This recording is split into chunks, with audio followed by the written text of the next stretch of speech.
내 자녀를 그렇게 사지로 몰아서 영적인 낭떠러지로 굴려보냈다. 이건 진짜 하나님한테서 맡기신 그 일들을, 역할들을 너무 감당을 못하는 거예요.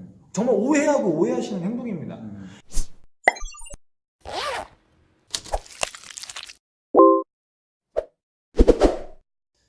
네, 안녕하십니까. 안녕하세요. 네, 또 한 주가 지나서 저희 이렇게 또 녹화를 하는 시간이 돌아왔습니다. 예, 너무 가깝죠? 죄송합니다. 이렇게 이 정도 선에서 녹화를 하도록 하겠습니다. 네, 오늘은 제 7화 오늘의 제목은 스카이캐슬입니다. 예, 그 최근에 가장 이슈가 됐던 드라마였던 것 같아요. 네. 그 TVN에서 한 거, 그 JTBC에서 했죠? 모르시나요? TV를 안 봐가지고. 스카이캐슬 안 봐가지고. 저도 스카이캐슬은 안 봤어요. 염정아 나오고 김서영 나오고 이런 것까지만 봤지. 오늘 처음 알았어. 그래?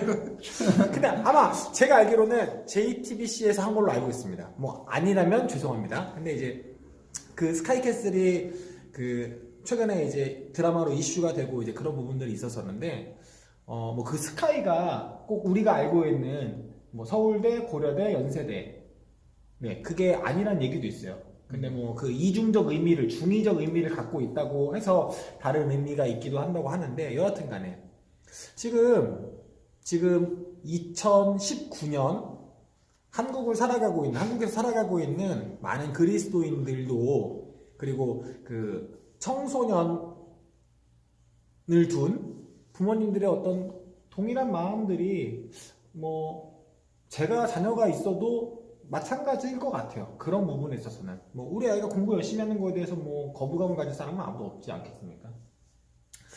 네, 뭐 그런 것들로 나가는 것들이 뭐 잘못됐다고 생각하지는 않습니다. 뭐 그럴 수 충분히 그럴 수 있다고 난 개인적으로 생각을 하는데, 근데 여기서 한 가지 문제가 발생을 하게 되는 거죠. 저는 개인적으로 어떤 문제가 발생하냐면, 우리가 그 스카이를 가기 위해서 지불하는 것들이 있습니다. 시간을 지불하고요. 그리고 물질을 지불하고 노력을 지불합니다. 그렇게 해야만 가까스로 갈까 말까 한 곳이 그곳이라는 거죠. 그렇죠.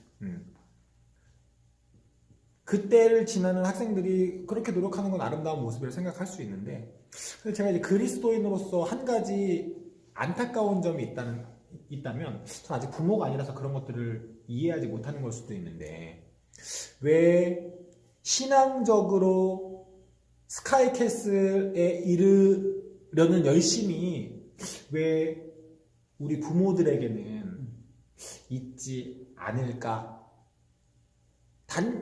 이게 100%라고 말할 수는 없습니다. 왜냐면 제가 아직 그런 부분을 보지는 못한 부분들이 있으니까 100%라고는 말할 수 없는데, 대부분의 모습들을 보면 우리 자녀가 신앙적인 것들을 성장하는데 물질, 시간, 정성, 노력 이것들을 들이는데 조금 세상적인 것과 비교할 때 좀 부족하지 않나라는 생각을 하게 돼요.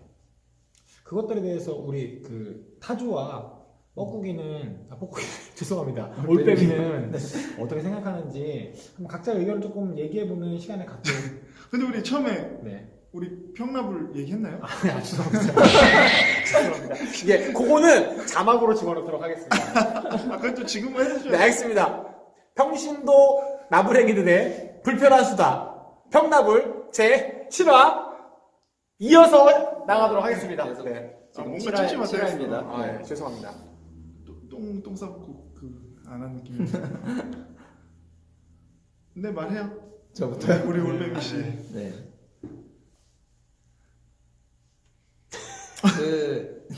어떤 식으로 이어나갈까요, 제가? 뭐 본인 각자의 생각을 얘기하면 좋을 것 같아요. 생각을 얘기하면 되지. 아무튼 저도 이제 얼마 전까지 이제 그 수험생을 겪었던 입장으로서 얼마 전까지요? 아니, 우리 중에서 제일 제일 어리니까 그러니까 제가 수험생으로 따지면 저는 20년, 얘는 15년, 얘는 10년. 네, 벌써 그렇게 되나요? 네, 그런 입장으로서 이제 가장 최근 입장으로서 네, 말씀을 드리면은 네, 그런 것들이 있습니다. 저희 이제 학원 가는 데는 되게 열정이 많죠. 뭐 학원 하루에 막 3개, 4개, 5개 다니는 제 친구들도 보긴 했는데 그 믿는 부모님들이 그런 거에 대해서는 당연하지라고 생각하는데 이제 만약에 막 신앙 특히 수련회 이런 것들이 나오면은 아이고 우리 애가 수험생인데 되겠어 이런 얘기 나오고 또 주일마다 예배하면은 또 이제 예배도 좋은데 예배는 매주 가는 거니까 일단 너 합격만 하면은 그 뒤부터 마음대로 가 이런 얘기들 많이 하거든요. 이런 거에 대해서 우리가 정말 너무 모순된 태도를 갖고 있지는 않은가. 어쩌면 저는 그런 게 우리의 우상이 돼버리진 않았을까라는 생각이 듭니다. 이걸 들으면서 제 주제가 바뀌었어요. 이런 식입니까? 네, 주제가 바뀌어서 네. 싹 바뀌었어요. 일단 주제가 바뀐 건 바뀐 거고 네. 한번 말씀해 주시기 바랍니다. 저는 지금 이 얘기를 들으면서 갑자기 전투력이 막 올랐어요. 내가 하고 싶은 얘기 갑자기 또 생겼어. 네. 그럼 뭐 넘겨드릴게요. 아 그래요? 네. 저는 저희끼리는 이제 통상적으로 많이 얘기하는 얘기 내용 중에 하나인데 저는 지금 우리 이 올빼미가 하는 얘기를 좀 더 극단적으로 표현을 해보겠습니다.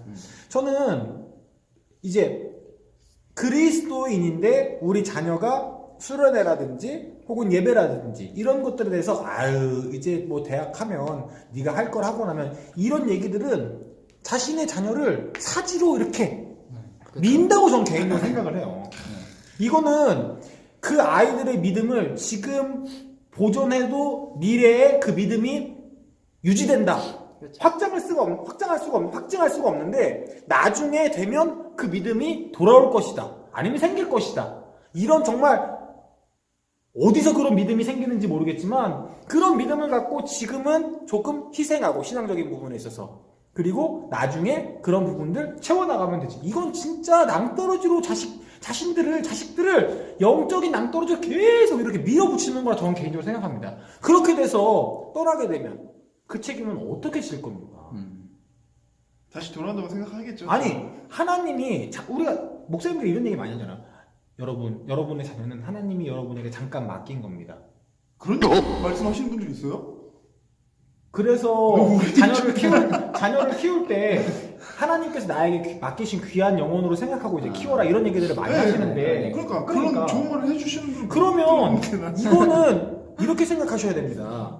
내 자녀를 그렇게 사지로 몰아서 영적인 낭떠러지로 굴러보냈다. 이건 진짜 하나님한테서 맡기신 그 역할들을 너무 감당을 못하는 거예요. 정말 오해하시는 행동입니다. 이 부분에 있어서 저는 정말 주의를 해야 된다고 생각합니다. 정말 이건 심각한 거예요, 심각한 거. 왜 우리가 이거 얘기할 때 항상 얘기하는 말이 있었잖아요. 단어 하나. 도태. 도태? 뭐죠? 진짜 배신자. 빡빡이 형님이. 뭐죠? 아니 웃지 말고 얘기 좀 해봐. 뭔데 도태가 뭐야? 도태요? 그러니까 이런 거죠. 그러니까 그러니까 어떻게 보면 자녀들의 문제라고 보기는 어렵고, 그러니까 자녀들의 문제로도 볼 수 있지만 제일 근본적인 원인이라고 해야 될까요? 그러니까 부모들조차가 세상에서의 도태에 대한 부분의 기준과 가치가 개인적으로는 뭐 동의 안 하시는 분들도 있겠지만 제 입장에서 바라봤을 땐 이미 그 라인의 선상에 서 있기 때문에 그것들을 두려워한다라는 생각이 좀 있습니다. 이제 좀 기억이 나죠? 아니요. 진짜 말을 좀 많이 아끼려고 그랬는데 지금. 아니요. 그러니까 하여튼 그런 것들이 교회 안에서 단적으로 많이 나타나는 것 같아요. 그 흔들리는, 그러니까 그거를, 그리고 좀 정말 죄송한 얘기인데 이거를 저는 인본주의의 좀 시작이라고 생각을 하고 개인주의의 시작이라고 생각을 하는데, 교회에서 어떻게 보면 경계해야 할 건데 그게 교육자들부터 나타나는 부분들이 있어요. 교육자들부터? 교육자들도 나타나고 장로님들, 권사님들 나타나고 그렇게 흘러가고 있어요. 그러다 보니까 이게 하나의 어떤 문화처럼 흘러가는 것 같아요. 그러니까 한 가지 명심해야 될 건 뭐 거의 결론은 다 다르는 것 같은데 결론을 다 나왔어요. 그런가? 아닌가요? 내 자식은 돌아올 거야. 이런 믿음이 이루어지지 않을 수 있다는 거. 나중에 후회해도 그때는 어쩔 수가 없습니다. 돌이킬 수가 없어요. 지금 열심히 그 신앙을 유지할 수 있도록, 성장해 나갈 수 있도록 최대한 서포트 해야 되는 게 제가 느끼기엔 그리스도인 부모가 가져야 할 제 첫 번째는 저는 덕목이라고 생각합니다. 저는 제일 아쉬운 게 이런 얘기가 나오면 우리 예를 들어서 자녀들이 뭐 청소년 예배 안 나오고 교회를 아예 안 나와. 근데 그 이유가 뭐 공부 때문인지 뭐 자기가 하는 게 있대. 근데 그거에 대해서는 그렇게 심각성을 가지고 얘기를 하시지는 않아요. 솔직히 말씀드리면 제가 겪어왔던 부모님들은 뭐 아예 언젠가는 어머님이 그러셨어요? 저희 어머니요? 아니 저희 어머니는 빗자루 맞았죠. 저희 어머니는 등짝 스매시. 저희 어머니는 교회랑 학교는 죽어도 가라고 했던 거 했기 때문에 그 부분은 뭐 저희 어머니 배제인 것 같고요.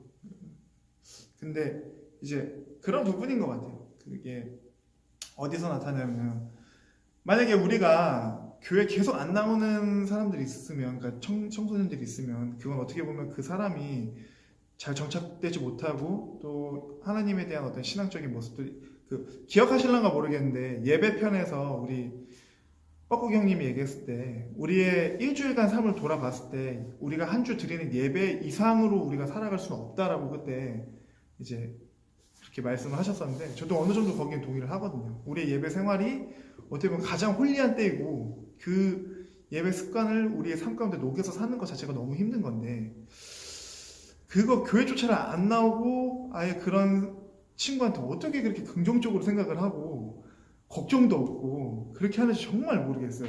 그런데 꼭 교회가 이게 미신인지 참 가끔 의심될 때가 뭐냐면 뭐 100일 기도회 되면 그러니까 수능을 위한 100일 기도회라는 게 있어요. 교회도 요즘에 뭐 절도 하더라고요. 어디가 먼저 시작했는지 모르겠어요. 그건 중요한 것 같지 않고 그것만 되면 갑자기 없던 막 그 못 봤던 수능생들이 나와가지고 우리 보통 이제 담임 목사님이라고 하죠. 담임 목사한테 막 안수기도 받고 막 그런 거 보면 진짜 안타까워요. 거기에서 그렇게 어머니로서 자녀들에 대한 안타까운 마음이 사회에서 잘 되고 도태 안 당하는 그런 마음을 거기다가 자신의 마음을 그렇게 쏜다는 게 전 너무 안타까워요. 오히려 자기 자녀가 교회 제대로 안 나오고 하나님과의 신앙생활이 멀어지는 건 가족끼리 더 잘할 수 있는 거 아닙니까? 울어야죠.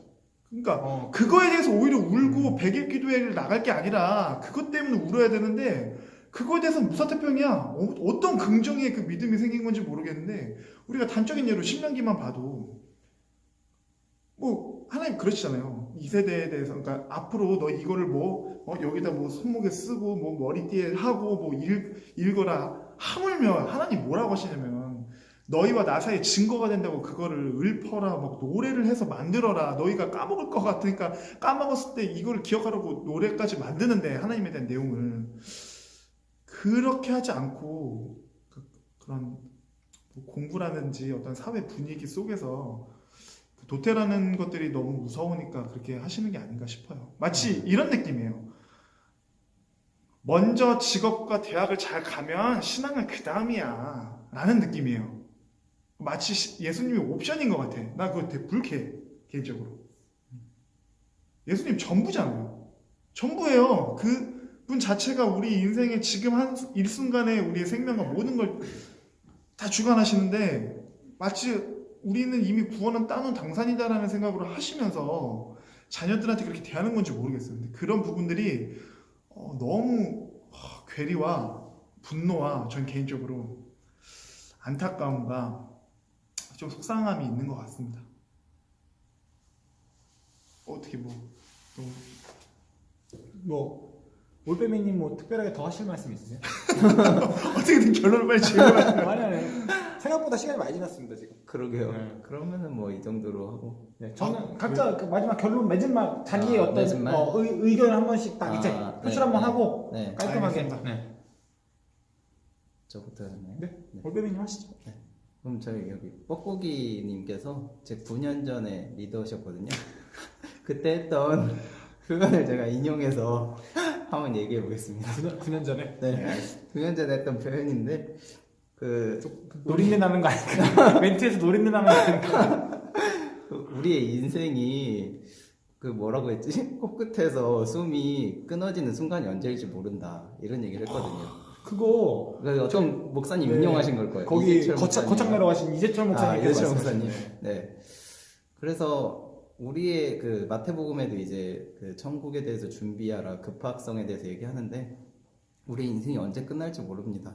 그래서 항상 긴장감을 갖고 네, 자녀들의 신앙생활을 더 신경 쓰셨으면 좋겠습니다.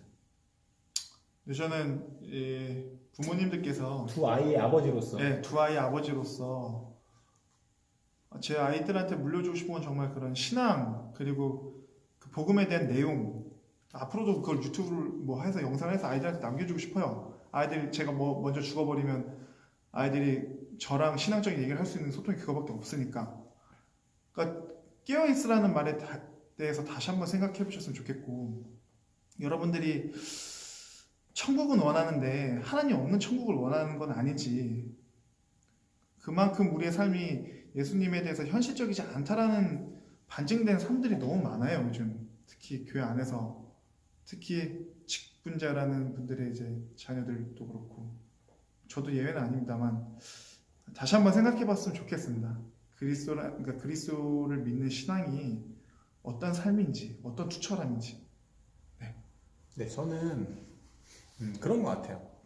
저는 세상에서의 스카이캐슬을 추구하는 게 나쁘다고 말하고 싶지는 않습니다. 헌데 그 세상적인 스카이캐슬을 추구하는 만큼 그거에 비례해서 영적인 스카이캐슬을 추구하는 것도 놓치지 말아야 된다.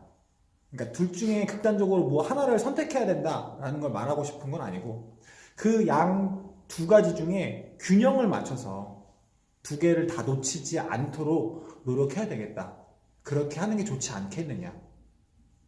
를 말하고 싶은 거였습니다. 하나만 갑자기 질문이 생겨요. 네. 이거 보면서 그럴 수도 있잖아. 니네가 스카이를 못 갔으니까 지금 그런 소리 하는 거지 부자들아 할 수 있는데 저 서울대 나왔어요. 저 서울 과학기술인데 줄이면 서울대거든요. 사우스 서울대. 네, 줄이면 서울대라서. 아 여기도 S대긴 하네. 나만 비대.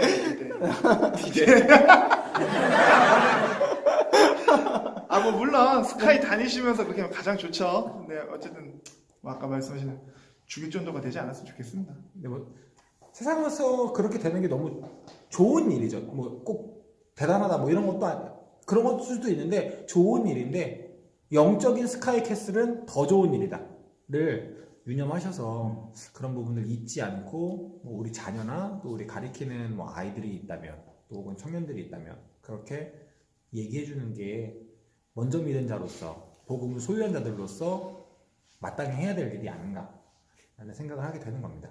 네. 별로 중요하지 않은 주제 같지만 또 이렇게 저희의 얘기들을 시청해 주시고 또 마지막까지 꼭 오랫동안 들어주신 시청자 여러분 감사드리고 다음에 다시 한번 뵙도록 하겠습니다. 감사합니다. 내가 고기를 너무 빨리 들더라고.